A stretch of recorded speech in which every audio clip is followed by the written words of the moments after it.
जनसंवाद न्यूज, सत्य आणि विश्वासाची बातमी। मलंगडावर आज उपमुख्यमंत्री एकनाथ शिंदे आरती करणार आहेत। दरवर्षी माघ पौर्णिमेला शिंदे या गडावर मलंग मत्स्येंद्रनाथांची आरती करतात। मलंगड हे हिंदूंचं स्थान आहे की मुस्लिमांचं, यावरून 1952 सालापासून न्यायालयात वाद प्रलंबित आहे। हे मलंग मत्स्येंद्रनाथांचं मंदिर असल्याची हिंदूंची धारणा आहे, तर हा हाजी मलंग शाहबाबांचा दर्गा असल्याची मुस्लिमांची धारणा आहे। सद्यस्थितीत दोन्ही धर्माचे भाविक गडावर जाऊन दर्शन घेतात।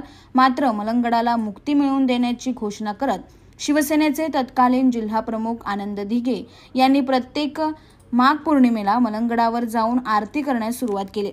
ही प्रथा एकनाथ शिंदेंकडून आजही पाळली जाते।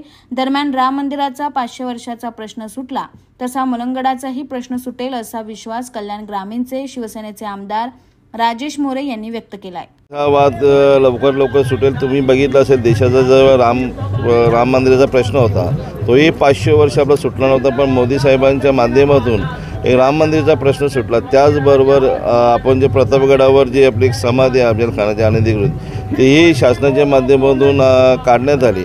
आणि आत्ताच या महिनाभरापूर्वी कल्याण कोर्टाने आपला दुर्गाडी जो मंदिर आहे तो हिंदूंचंच मंदिर असंही जाहीर केलं। आता राहिलं ते शेवटचा मलंग मुक्तीगड, आता तोही लवकर होईल। संवाद न्यूज, सत्य आणि विश्वासाची बातमी। आजच सबस्क्राइब करून बेल आयकॉनला क्लिक करा आणि पहा ताज्या घडामोडींचा अचूक अंदाज आपल्या मोबाईलवर।